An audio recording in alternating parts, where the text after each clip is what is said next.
Hi, this is Craig Severance from the Zero Energy Channel. Come join us as we work to address the challenge of moving toward a world with zero energy from fossil fuels. In this video we're going to try to talk about a forbidden topic, structural strapping.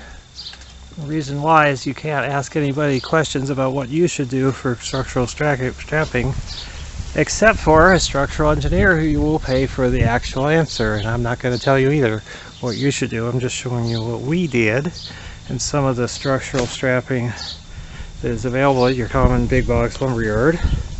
You can see here on the side going down the road first, which where the tongue is, we have put several pieces of strapping, and I'm going to have to zoom in on them to really see what was available.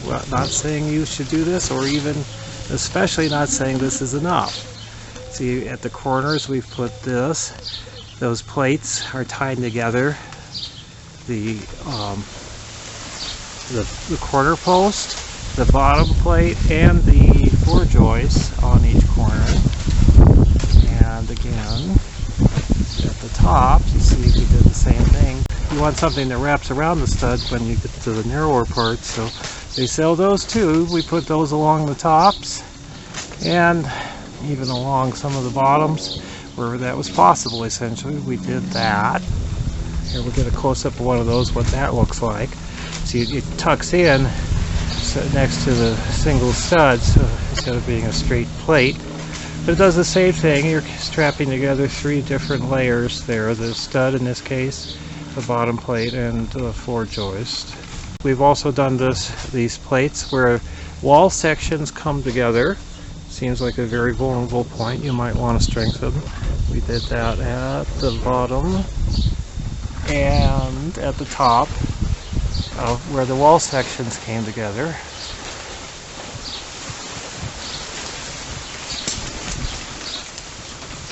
We also did it where the rim joists came together because we used the 16-footer, but that wasn't long enough, so we had to have another section of rim joists, so we tied those together where they come together there. And on the corners, these are available.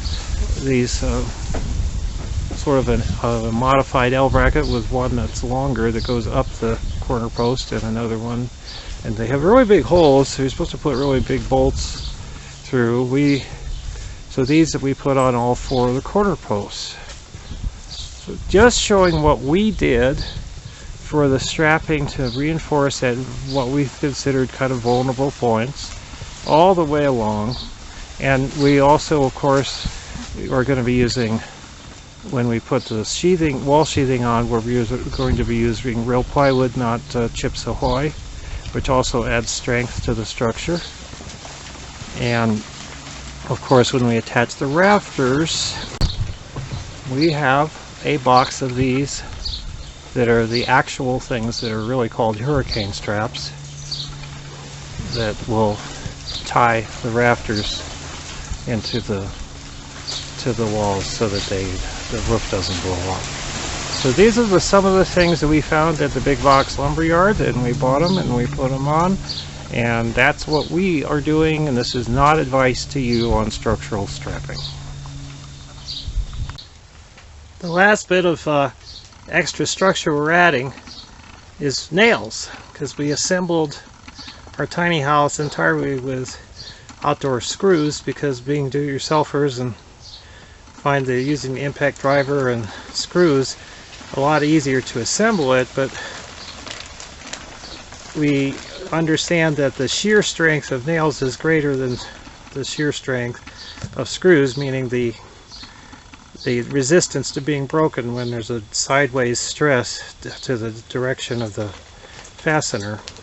So we're putting in some nails all along, especially where the wall sections are coming together with each other and where the wall section ends and it meets the corner post. I'm reinforcing at least those studs with the nails also, so we've used those nails and screws, and of course also where the bottom plate is attached to the floor.